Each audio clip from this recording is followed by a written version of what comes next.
and this put away all that you communicate well with us. It's not communicated clearly at all. Well, you come up with a system that for you works, and we'll do it, and we'll see. You know, if you want to redesign, go for it. Well, I've told you what I would like to do, but you've already knocked it on the head. But you haven't done it. I haven't seen Because it. you've already knocked it on the head. It's doomed before it even begins. What It's did not you happy want for to me do? to even have a go. What do you want to do? Is to put a calendar up and write it on a calendar. Colour code things on a calendar and stuff. Colour code? Well, you could do that, or you could write it on, you know, get one of those desk calendars from Officeworks that you get. Oh, You and could big put that ones. on- Yeah, I got that on my desk. yeah, you get like a calendar planner and put that up there and mark it all on that. Well, we used to have that. It used to be called program on CI. Yeah, we used to have that. So I mean, if you'd like me to progress with that, We'll give it a go. If you can fit all the information in on one of those, who's doing what, who's teaching, who's all of that in one of those days. like next time you go into Officeworks,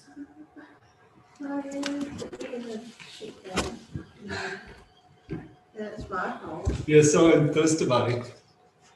I mean, it's about Officeworks. yeah, but no, about that, well, you don't have to be, it's my project. So you can go. They do cost about $20, those things. Yeah, I'm happy to pay $20 to try and get something that's a bit bloody clearer than what's out. We'll just map it up on a A3, and you can do it easily, just draw a grid and map it up that way. I'm too lazy to do that. I prefer to spend $20 and Oh, it's all print it clear and off. done and dusted, and we've got it for the rest of the year. If you like it, you might like it. Okay, next time I go to Officeworks, I'll do that. You might actually like it. Oh, look. Go for it. Take it away.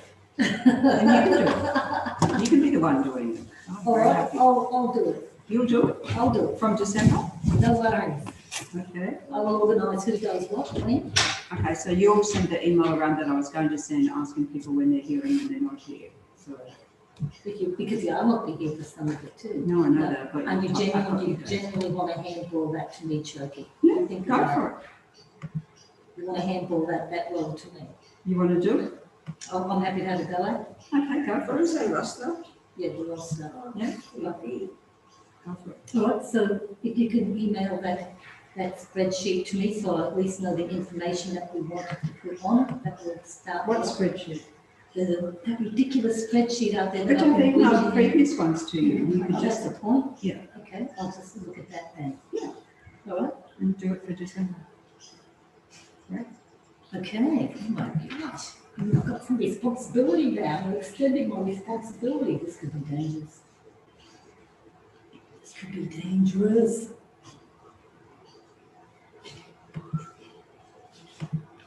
All right, shall we start? Yep.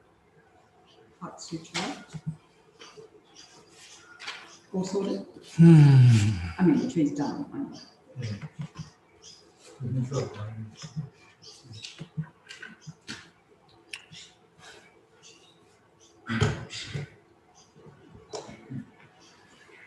I can straight to the aria agendas that I hear at one time. The bottom one was dwelling on massive vultures mounted in Russia, Greece, together with a great community of monks and a great community of Bodhisattvas. At that time, the other one was absorbed No concentration on the categories and phenomena called profound perception. Also at that time, the Bodhisattva Mahasattva Arya Avalokiteshvaras, and perfection of wisdom and the herald of the aggregates also as empty of inherent nature. Then through the power of the Buddha, Venerable Shai Buddhist and this the Bodhisattva Mahasattva Arya Avalokiteshvaras. How should any of the lineage trained who wishes to practice the activity of the profound perfection of wisdom? We say that in the Bodhisattva Mahasattva Arya Avalokiteshvaras said this to the Venerable Shariputra. Shariputra, any son of the lineage or daughter of the lineage who wishes to practice the activity of the profound perfection of wisdom, look on like this correctly and repeatedly beholding those five aggregates also as empty of inherent nature. Form is empty, emptiness is form, emptiness is not other than form, form is also not other than emptiness. In the same way, feeling, discrimination, composition, factors, and consciousness are empty. Shariputra likewise alter and are emptiness without characteristic, unceased, stainless, not without stain, not deficient, not fulfilled. Shariputra, therefore, in emptiness, there is no form, no feeling, no discrimination, no composition, factors, no consciousness. No eye, no ear, no nose, no ear, no body, no mind, no visual form, no sound, no odor, no taste, no object of touch, and no phenomenon. There is no I element and soul not including no mind element and no mental consciousness element.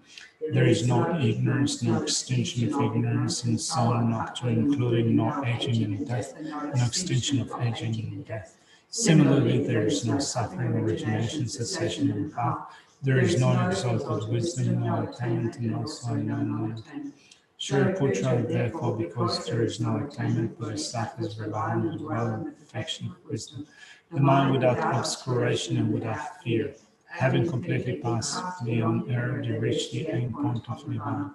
All the Buddhas who dwell in the three times also manifestly completely awaken to unsurpassable, perfect, complete enlightenment in reliance on the perfection of wisdom.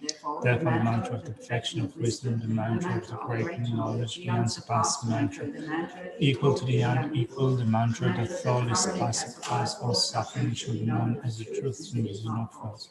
The mantra of the perfection of wisdom is declared.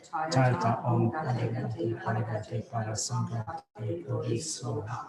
Shariputra, the Bodhisattva Mahasatva, to train and find perfection of wisdom like that.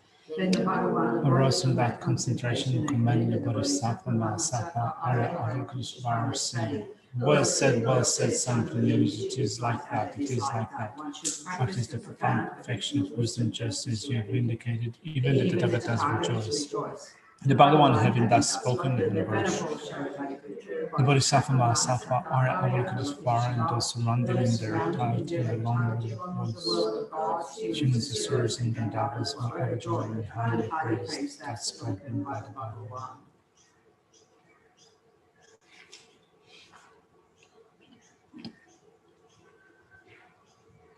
I go for refuge until I'm enlightened to the Buddha, the Dharma, and the highest assembly. From the accumulations that I collect by listening to the teachings may attain the state of Buddha to be able to benefit all sentient beings. I go for refuge until I'm enlightened to the Buddha, the Dharma, and the highest assembly. From the accumulations that I collect by listening to the teachings may attain the state of Buddha to be able to benefit all sentient beings. I go for refuge until I'm enlightened to the Buddha, the Dharma, and the highest assembly. From the accumulations that I collect by listening to the teachings may I attain the state of Buddha to be able to benefit all sentient beings.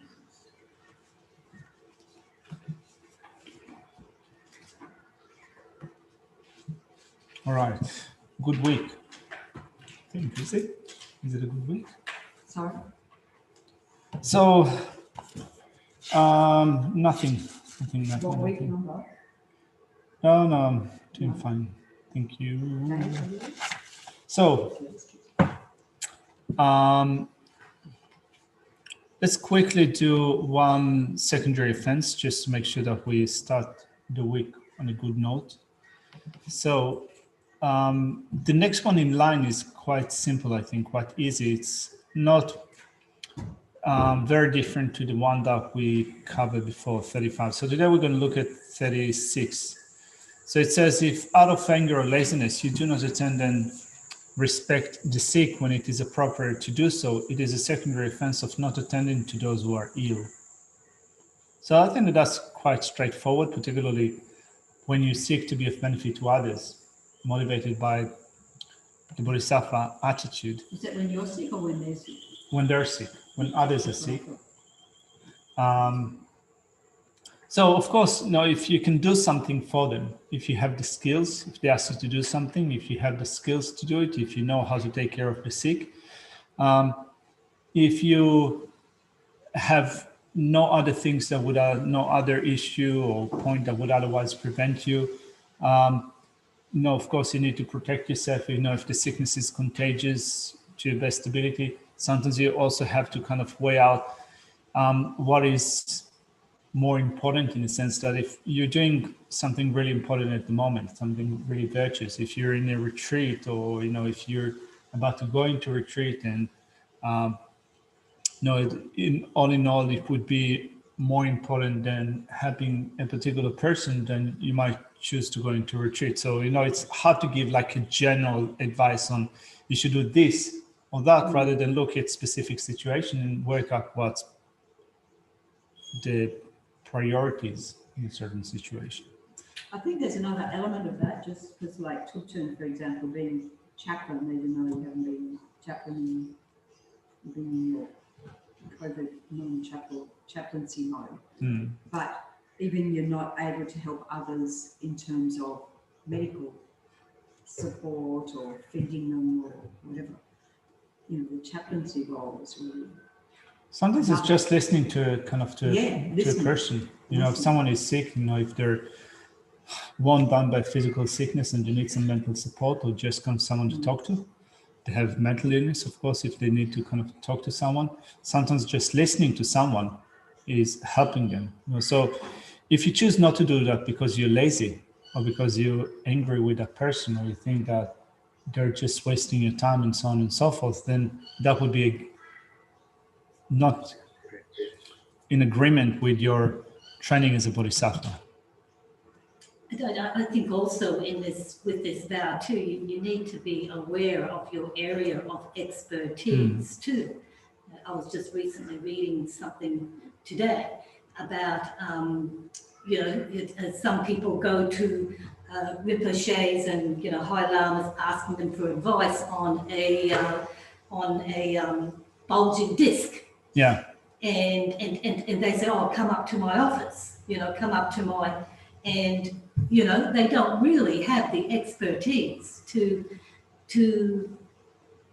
but they can go in other directions that, like I just think you have to go to the right places.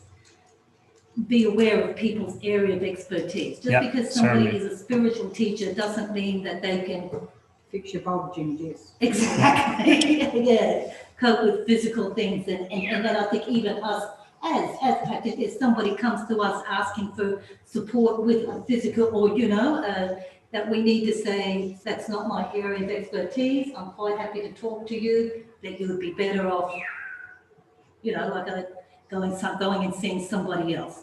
Yeah. But I will put you on my prayer list, just being aware of what your domain of expertise is, which is mainly prayer. I agree with you. And in the past, when I started my role as a translator,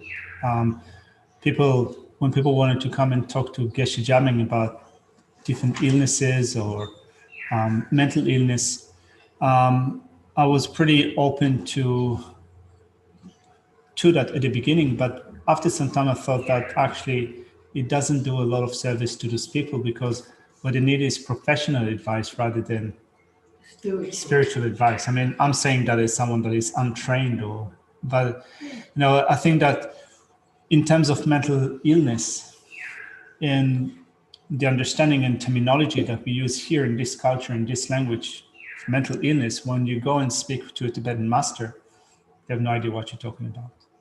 It's like they have in Tibetan language all those different conditions like bipolar, schizophrenia, border personality, or whatever. People have all sorts of diagnosed conditions. In Tibetan, it doesn't mean much.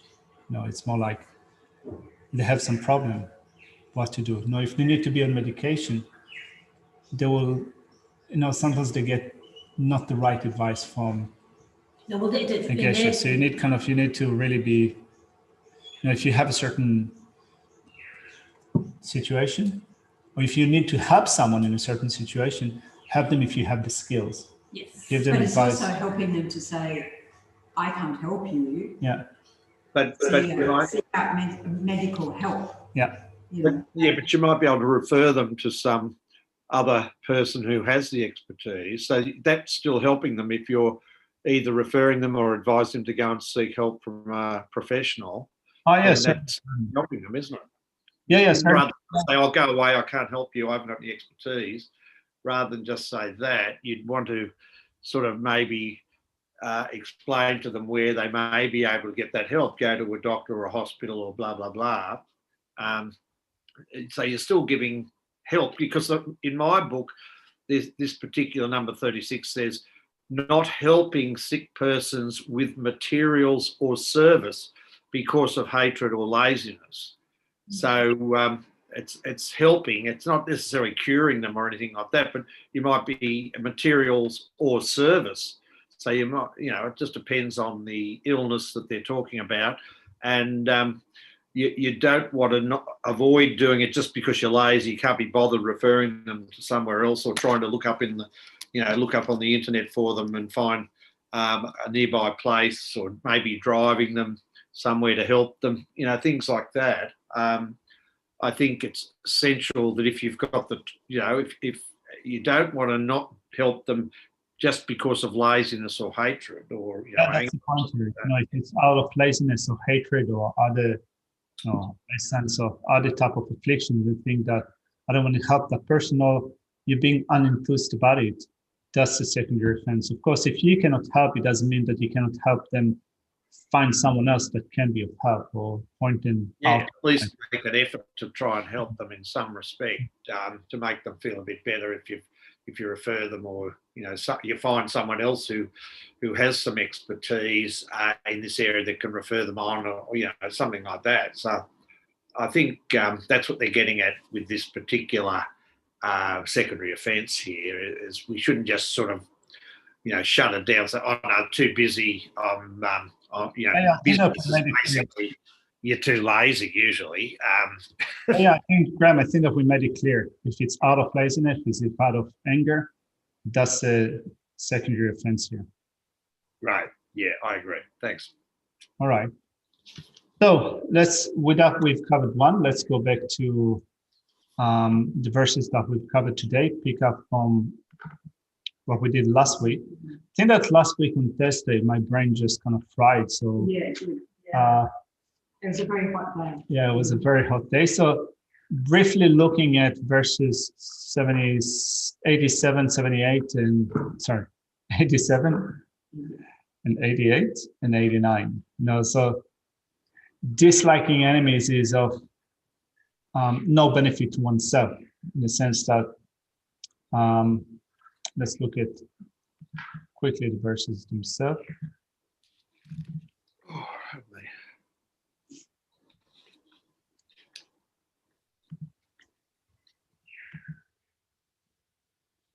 So, even if your enemy is not joyful, what is there for you to be joyful about, right? So remember that it belongs to the section of arresting fury towards that which hinders one's desire. Which means that when you don't get what you want. So if, for example, you wish harm to someone that you dislike, they're being criticized, or they're being harmed financially, or they're being demoted, or whatever. If someone prevents that from happening, if criticism is prevented, if they're not being demoted, if they're not harmed in one way or another, if their business is not interrupted, it makes you unhappy. So this is what this section is dealing with. So it says, first of all, it is unreasonable to be impatient with that which hinders the harm destined to one's enemy. So disliking enemies is of no benefit to oneself. So, if a certain misfortune can befall upon someone that you dislike and it doesn't, and that makes you unhappy. Well, to begin with, even if they're experiencing a bad situation, what does it have to do with you? Why do you have to be happy about it? What does this change something on your side if a certain misfortune befalls upon them? That's to begin with. Then Shantideva says your mental unhappiness or your intention to harm them, or just kind of malicious intent, does not really harm them. Just thinking about it does not do any damage to them. And even more so, it causes your Bodhisattva trainings to decline. So it harms you. So he says, let's look it up.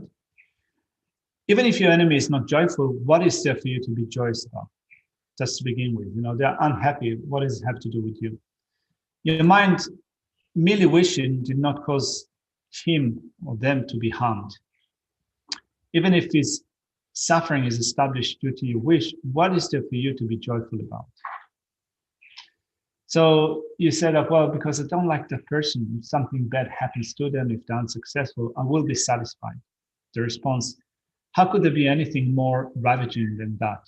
Having been held by its unreasonable and all right, so before we go to that, then since we have taken the mind of enlightenment, we've taken the Bodhisattva vow, how could there be anything more ravaging than being joyful about somebody else's unhappiness and misfortune? So this is what Shantideva is saying.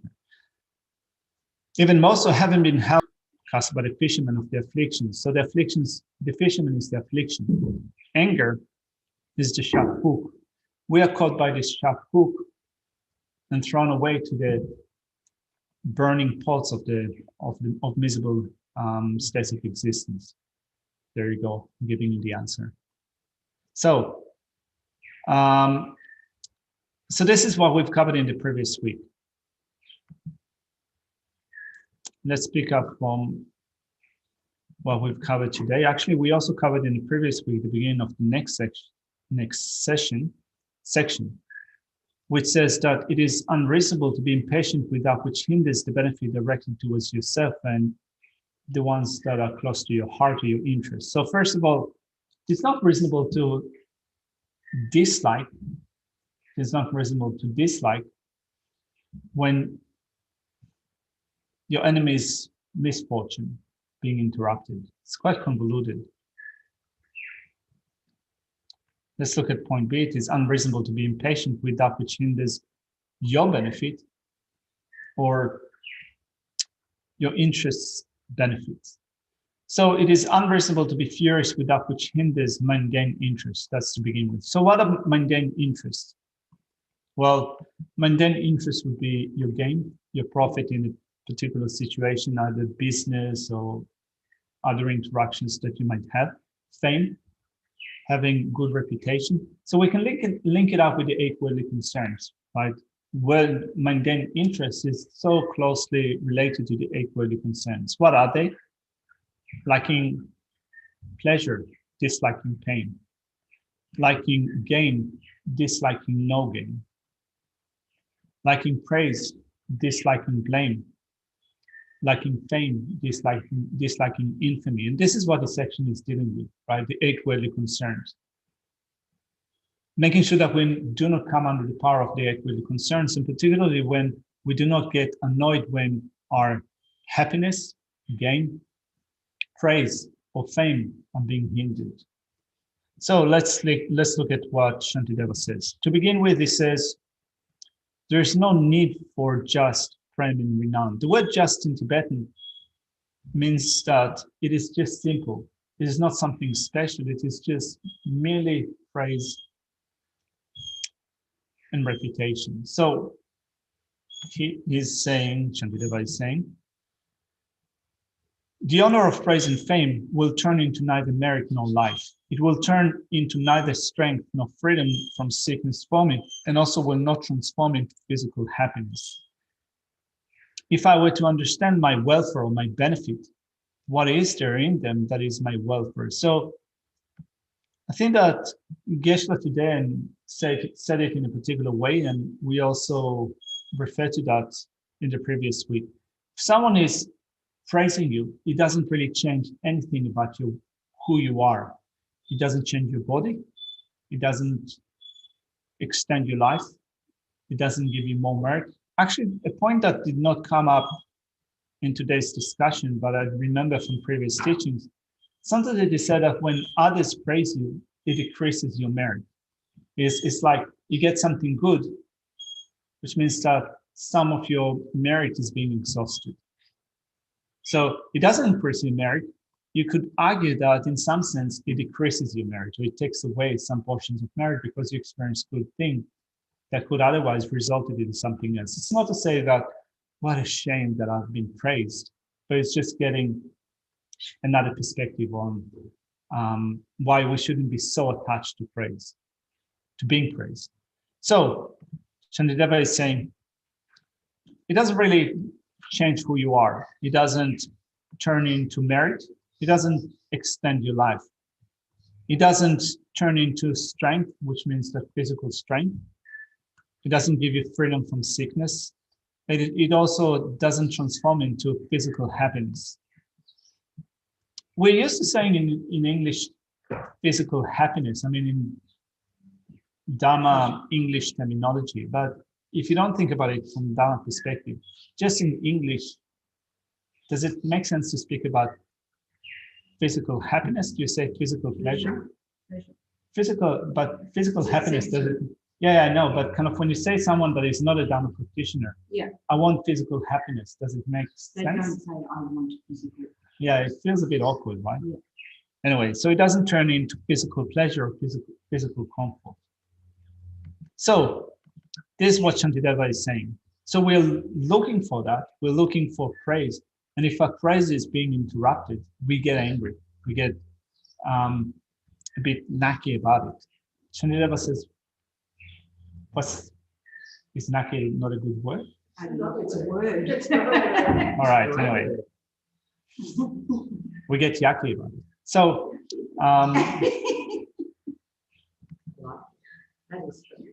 so I made my own word. You know, it's made its way in my own dictionary. So, if I were to understand my benefit, what is that is my wealth or my benefit? So this is what Shantideva says. To begin with, just praise and reputation doesn't give you anything in terms of mundane things. Of course, when you think about it from a different perspective, if we are genuine bodhisattvas, if others praise us with a sense of joy, if others, if we have a good reputation, we could contribute to the welfare of others in a greater way. Right? If a bodhisattva enjoys good reputation, it is like, for example, think about his honest's reputation, Manasapa Rinpoche's reputation. They have an ability to benefit others in a greater way. Shantideva says here that if your interest is mundane, if you're not interested in spiritual affairs, if you're interested in worldly affairs, in praise, in gain, in happiness, in reputation, it doesn't contribute anything to your physical well-being. In fact, it can lead to the opposite. Because if people all of a sudden stop praising you, you sort of, or get a lot around it, you then sort of begin to think, well, what's going on? They don't value you. Yeah, that's right. Yeah. They don't value me anymore. Yeah, well, I think that when we look at the world around us, the way that society is set up at the moment with mass communication, social media, advertising, and so forth, since that so many things are geared up to seeking that praise and renown, right? You want to be praised, you want to have good reputation, because we are told that that's going to contribute to your material well-being, success, and so forth. If you don't get that, it can affect your sense of well-being. Yeah, sense of well-being. I mean, when you look at, for example, how many young kids, actually I feel old when I say that, but people want to be celebrities. Yeah, they want to show Australia who they really are. What does it matter? Anyway, so that's... Yeah, it's an absolute trap, really, isn't it? Wanting people to speak kindly. Yeah. Wanting to hear those positive words. But sometimes it's good if somebody tells you what your good qualities are, because then it might give you interest, that might strengthen them even more. So if you have you're able to do one particular skill really well, and you don't really realise that, but like the other person said, yeah, you do that really well. You can strengthen that and become even better at doing that. Yeah. But that's not, I can't tell whether that's praise or not, but it's just recognising. I would say that's a fact. Yeah, acknowledgement. Yes. Yes. Oh, I just think that's like that. Which I do. It's a kind of knowledge, isn't it? Well, if someone says, for example, essentially the way that you come across is so kind-hearted. You can consider that as a phrase, but you can also think that, well, if this is what people like, if this is what people appreciate, this is what I need to Yes. enhance. This is how I need to act in all ways. So it's not to say that you should definitely resent that or not want that. You can, as Chutin said, if someone points out a good quality, you can recognize that and also kind of think that this is what I need to continue doing. But it's that when Shantideva says here, when your praise is being interrupted and you react to that with mental unhappiness, this is a problem. So if someone tells you that you're really kind, that's good. Continue to do that. But if you're disappointed that someone doesn't say that, or that someone says that you're really kind, but another person says, but blah blah blah blah blah, and you're a bit upset about the criticism because it took away that your praise. This is what Shantideva praises here. It says that actually, when you think about it, it doesn't change anything with mundane interest. If your spiritual interest, if what you're interested in is the Bodhisattva way and not the 8 worldly concerns, there are ways of reacting to them. Actually, shouldn't really matter.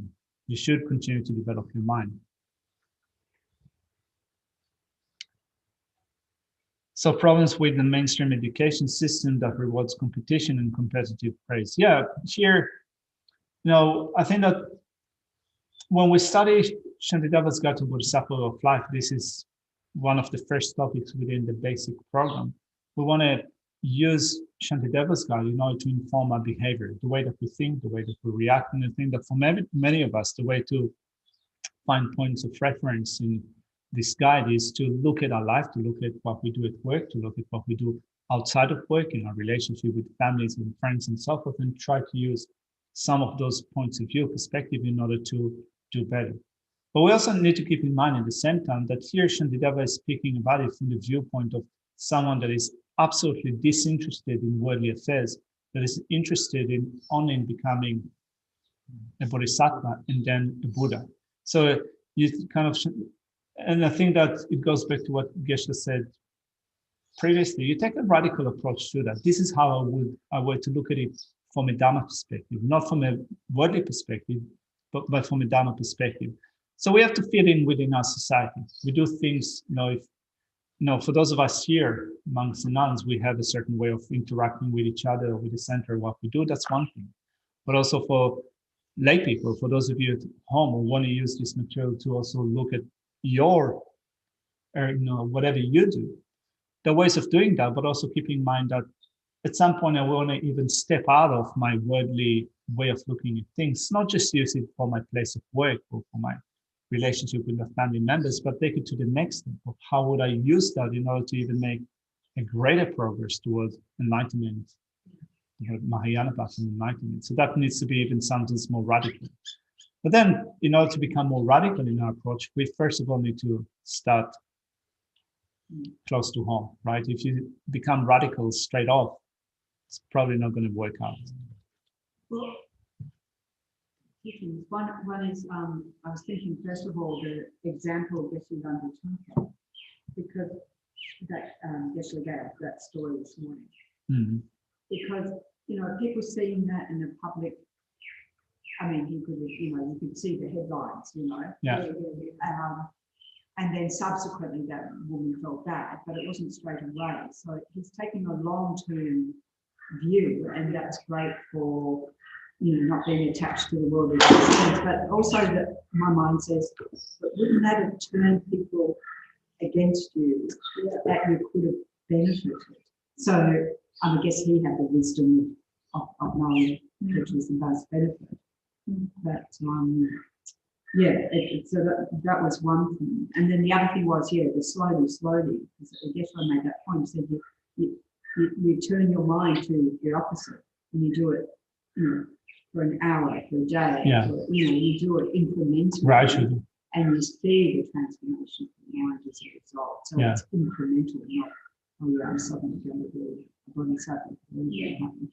So I'm going to try to just quickly or briefly recap what you said for the people at home that might not have had you. So Chuck is saying that, in relation to the story that Geshe said in class, told in class about Geshe Langin Tampa, the baby being handed over to Geshe Langin Tampa, saying, "This is your baby," and then not responding to that.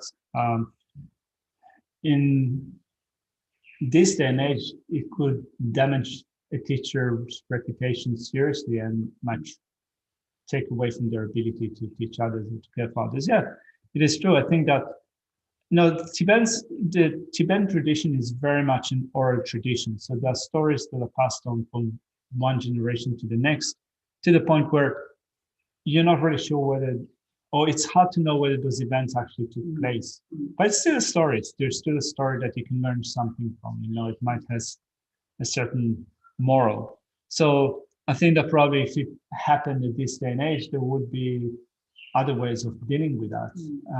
But still staying true to the message of that story of kind of being equanimous and not reacting to a certain situation with feeling that you're personally being attacked and having to respond to that. So that's the first point.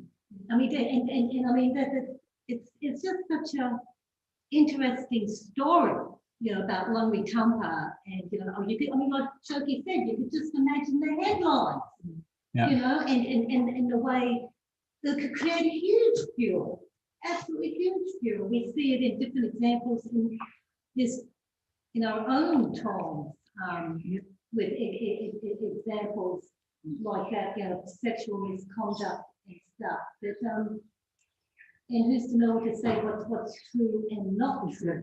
Who's to say what's true and not true? And I guess the point is the way that Lungri Tampa managed it by not making a big deal about it. He just this is your child, so he just took the child, and then probably became his number one disciple. Became a major disciple of his. So he obviously took the child, looked after it well, and then 3 years later, the mother came back and said she wanted it back. And so he would take it. Bye child.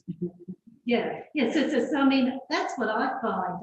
So he used it as an opportunity to take on, taking on difficulties as part of the path, didn't he? And you can say so. Yeah. I mean, that's how you actually progress in your own personal Dharma practice, by taking on difficulties. And see, when people are praising you all the time, there's nothing difficult about that. But when they're giving you a hard time or ignoring you, that's when you've got to really practice. So in that sort of situation, he's really providing a good example on how to manage a difficult situation like that one. Don't make a fuss about it. You don't have to do anything about it except just allow the storm to circle around you in some respects. You don't have to get caught up in it. Yeah. The other side of that I took from it was also the case that he knew he wasn't. That was why he acted like there was no blame there. So there was no blame. It wasn't his. He knew it wasn't his from the get-go. That's right. But he took control anyway. Yes. So it's not about just the whole reaction and the person doing it. It is about the fact that he can react because he knew it wasn't and like that. Yes. Blame He knew it was wrong. Yes. Just give me the baby. It's going to be all right. It's okay. Baby. Yeah. All right. That's what we've covered in the previous week. Let's go on and look at what we've covered today. So then Shantideva says, so today I think that we began with point 2, right? It is unreasonable to seek merely mental joy. So just looking at the way that Shantideva presents here, these arguments. So you can say that it begins with saying that Shantideva is saying in verse 19, the first 2 lines in verse 91, why are you so angry when your praise is being interrupted, when someone undermines your reputation? Your praise and the praise and reputation do not change anything well in your well-being. It doesn't give you a longer life. It doesn't give you merit. It doesn't give you strength. It doesn't give you physical pleasure. So this is what we've spoken up until now. So then how do we react to that? We said that, yeah, but praise makes me happy. It contributes to my mental happiness. But not only that, also the person that is giving me the praise is doing that with mental happiness. So because of that, because disruption of that praise or my reputation is disrupting that mental joy, this is why I'm annoyed about it. This is why I'm angry that this praise or reputation is being interrupted. So Shantideva says, it is unreasonable to just seek that mental joy, because it says that actually when you think of reputation or praise, it is something that is short-lived or short-term. Let's look at the verse. And it says, if I desire just mental happiness, and just here refers to just something that is transient, something that is short-lived, something that is just temporary. You get some short-lived mental happiness from praise or good reputation, then just as well, it says, I should devote myself to gambling and so forth, and also drinking. Khenpo Kumpen says in his presentation that obviously here Shantideva speaks about it to a community of monks, a community of monastics. He himself was a monk. He was speaking to a crowd of monastics. So when you think about it like that, things that monastics need to abstain from now, of course, gambling, but also in the commentary, we mentioned women. Here it also says drinking alcohol. So when you think about it from that point of view, Shantideva says that if you seek mental happiness, just as well for you as monastics, you can say that, well, there is some pleasure that arises from gambling. You can derive some pleasure from intimate relationship. You can derive some pleasure from drinking. All of this will also become acceptable.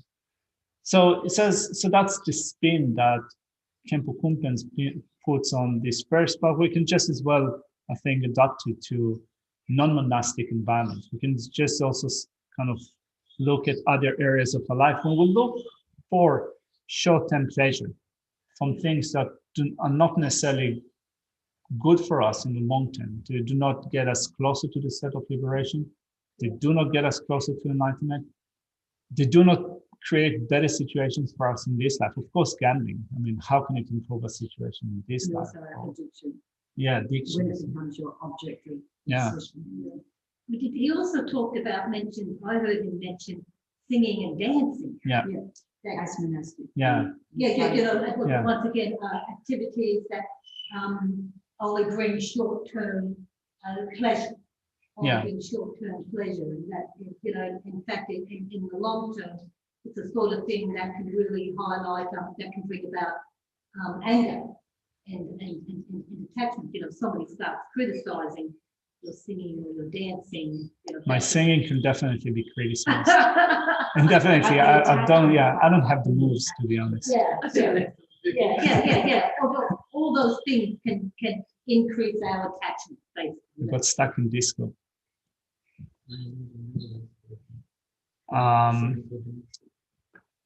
I think that also, songs and, singing and dancing, you think that you can probably also understand it as this type of singing and dancing that makes your mind be completely carried away. So you experience some temporary pleasure, but in the great scheme of things, and also, as you said, as Dechen said, it can also induce some non-virtuous state of mind, anger, sense of this, being moody or unhappy. Kind of when the ecstasy goes away, you feel a bit depleted. I mean, my experiences with the singing and the dancing and playing music, it's a dead end alley. It's what? It's a dead end. All right. It's a dead end. Like it does bring about a bit of pleasure and happiness. That I think ultimately it doesn't really forward your path towards ultimate happiness. Unless it's good music. No, even then it doesn't. And what's good music? Radiohead. Even then it doesn't. All right. What did Paul say? Sorry. It's the transmissions of the tunes from. So Paul said one proof of the action's effectiveness is that we still use the story today as an example. It's a teaching that we still benefit from. That was in reference to the story of Geshe-la-Nidanta. Yeah. Yes. All right. Yes.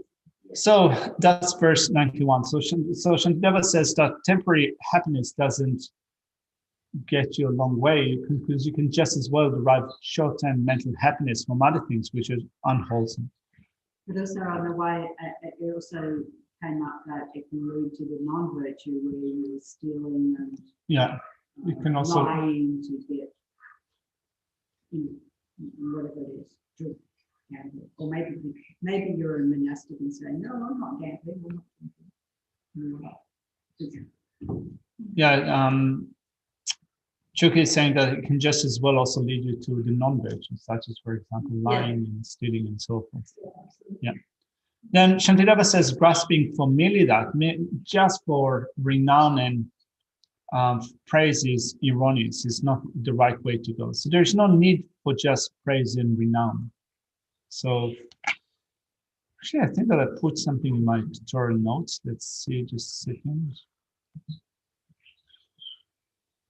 No, haven't done it yet. So if for the sake of fame I lose my wealth or get myself killed, what can mere words do then? Once I'm dead, to whom will they give pleasure?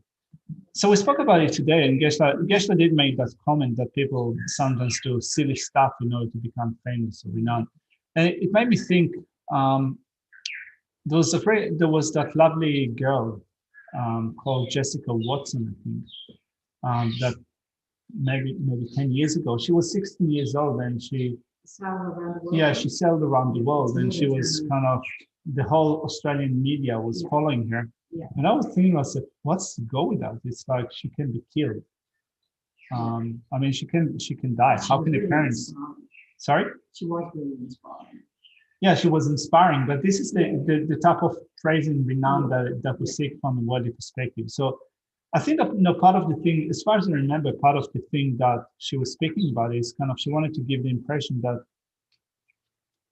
girls can do it. Yeah. The women can do it, but still kind of from the point of view of like, look, it's a 16-year-old person that is navigating the great ocean, can be killed. And there are other ways of empowering people, like,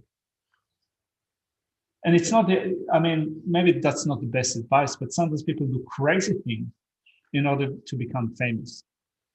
If you think sorry? Climb Mount Everest. Yeah.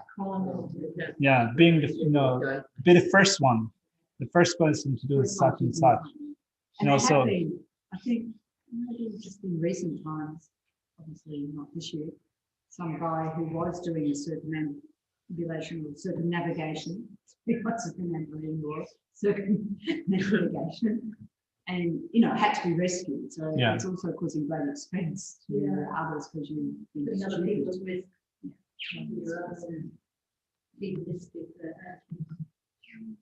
So if for the sake of fame I lose my wealth or get myself killed, what can mere words do then?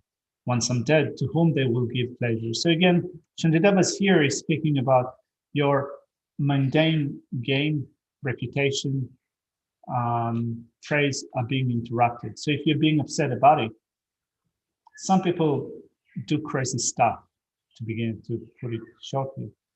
How does it help them? If they die, what's the go with that? All right. So this is erroneous to get angry if your praises and reputation are being interrupted. To dislike the loss of praise and renown is childish. This is also, I think that this is also quite clear. When their sandcastles collapse, children howl in despair. Likewise, when my praise and reputation decline, my mind becomes like a child. This is something that we need to remember, that I need to remember, right? Stop acting like a spoiled brat. It's not that my sandcastle has collapsed. Yeah. But we get so fired up when something happens, don't we? How dare you say that?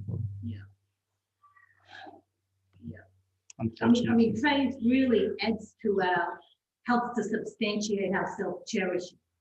And a self-grasping. Yes, and our self-grasping. That's Yeah. exactly right. It really does fuel both those two attitudes within us.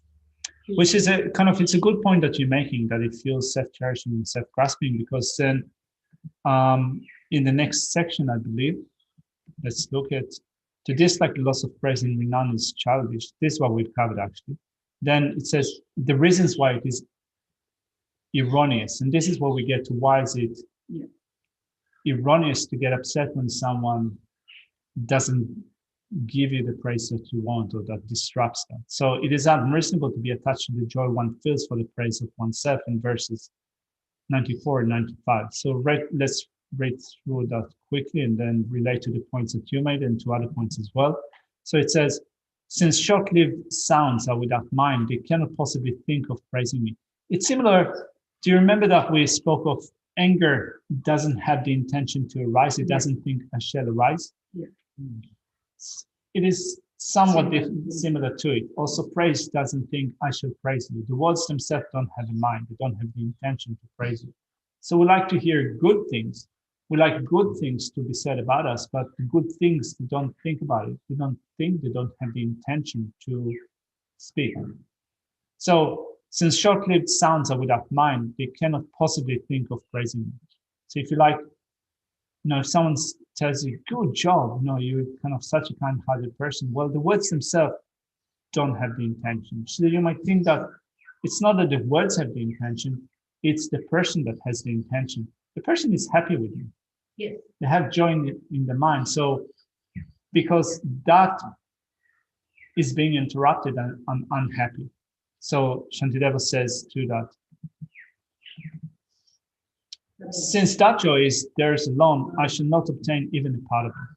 So someone is being happy with you. It's telling you, they want to say good job, or you're doing an excellent job. You're so kind. You're the kindest person ever, but someone interrupts them. So you get angry and you think that, well, they're praising me, they're saying the good stuff about me because they're happy with me. So if someone stops that, they stop that mental happiness. Shantideva says that actually it doesn't have to do with you. If they're happy, they experience it. It's not that you experience the mental happiness. You do not take part of the mental happiness, it's their mental happiness. That's the beginning.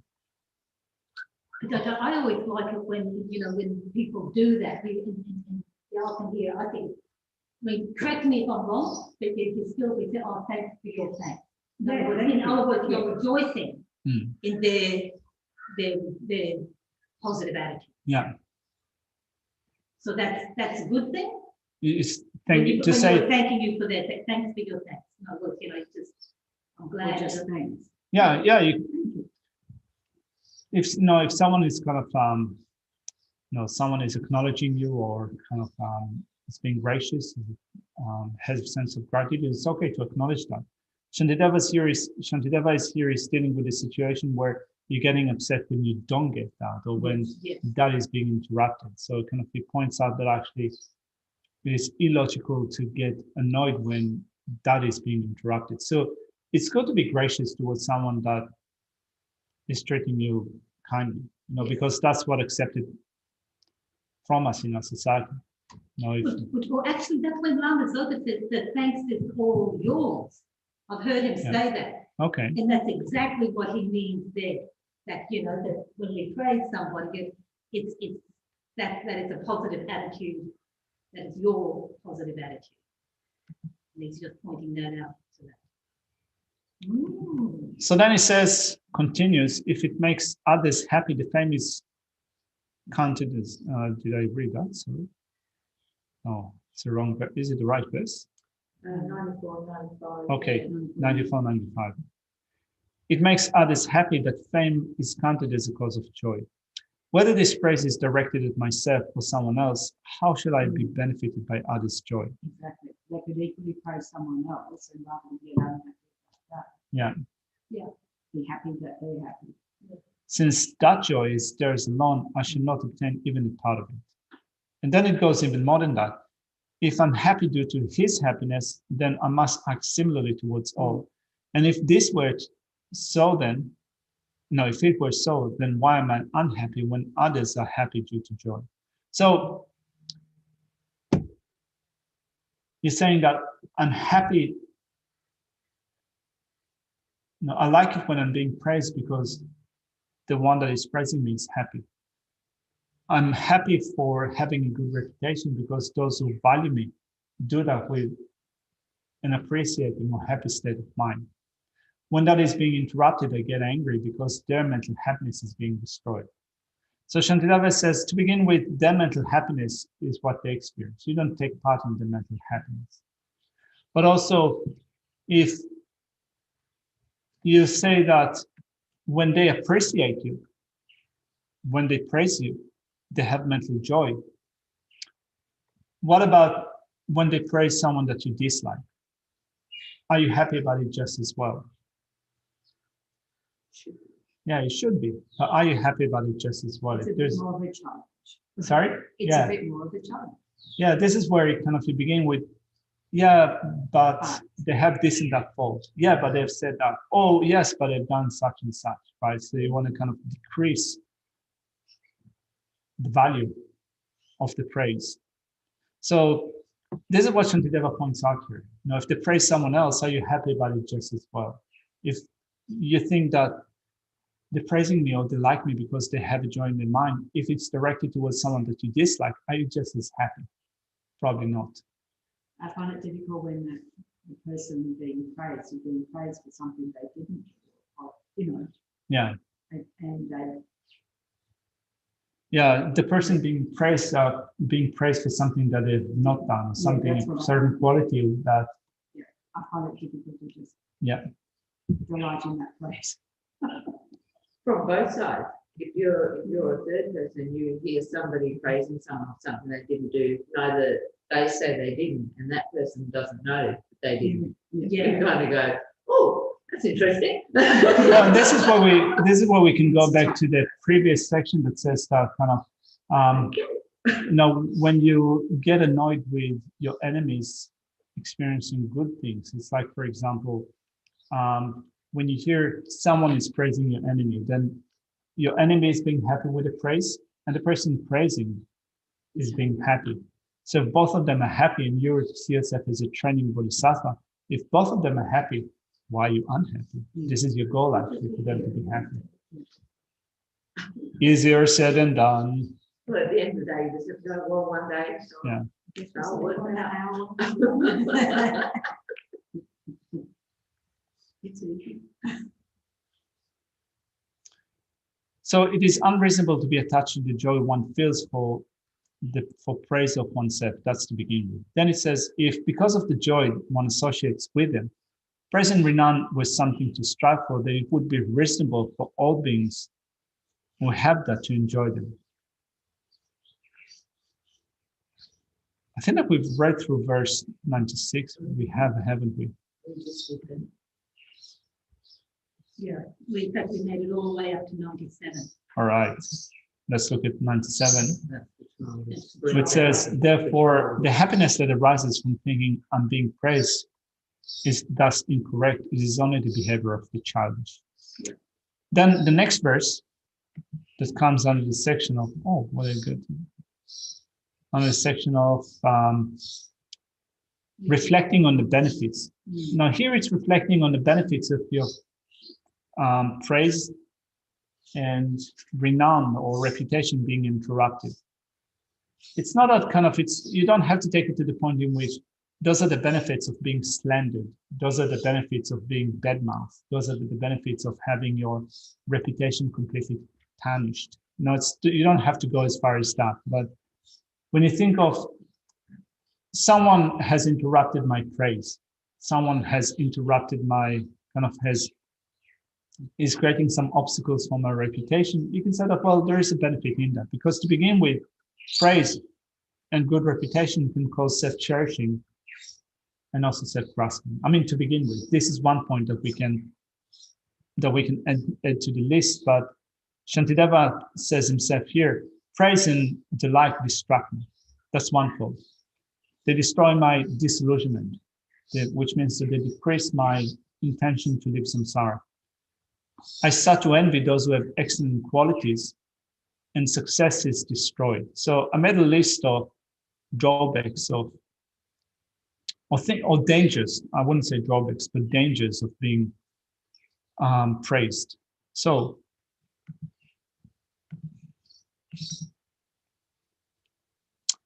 the danger is in seeking praise. It's not the danger in being praised. The danger is in seeking praise, in wanting it to have good reputation.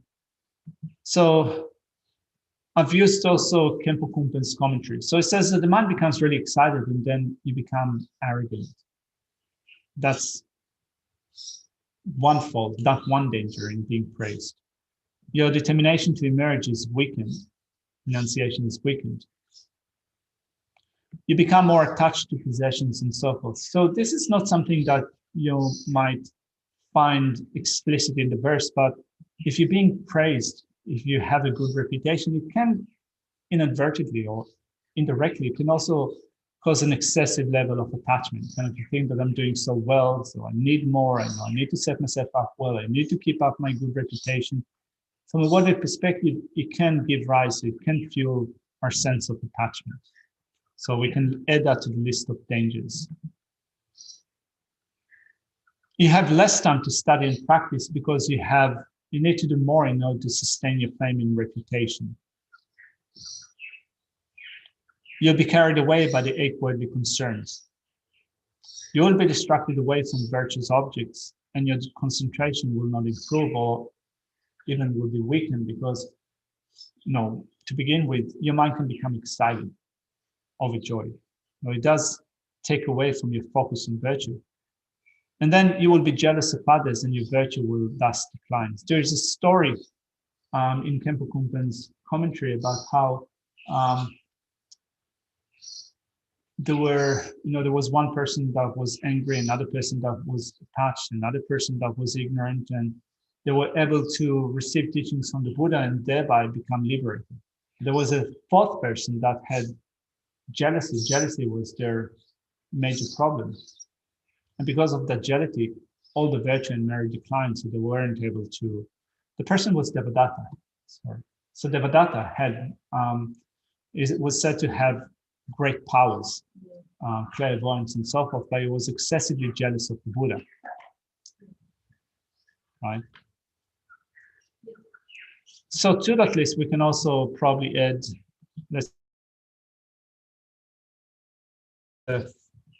cherishing and self-grasping can increase. So what happened to Devadatta? So Devadatta, as a result of his excessive jealousy of the Buddha, he went in his next rebirth to the hells. So it was the Buddha's cousin or nephew, whatever. It was a relative of the Buddha. And he was close to the Buddha, but then he wasn't able to enjoy the good qualities of the Buddha on account of his jealousy.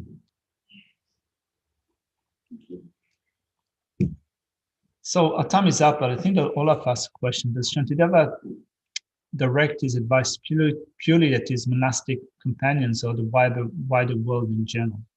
I think that the direct audience of the teachings was a community of monastics. So it's good to keep it in mind because sometimes when you think of some of the verses that you find in Shantideva's text, you find it difficult to kind of to think of how do I apply it to my situation if you're a layperson, how do I apply it to my situation as a layperson?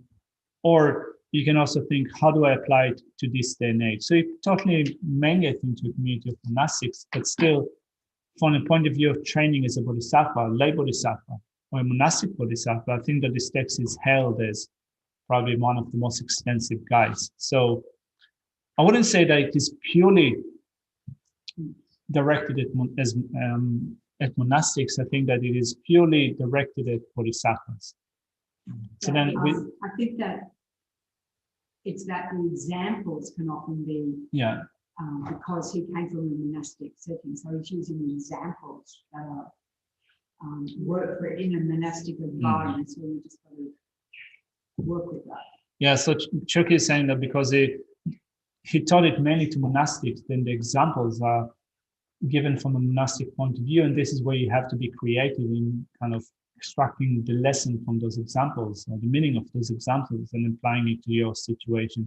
Sometimes you need to be very creative, or sometimes you might have to come up with other examples and retain the message of Shantideva, or think about the point. So altogether, I think that it's in the wider world in general, but to be more specific, the wider world of bodhisattvas. Yeah. All right, let's leave it here for now.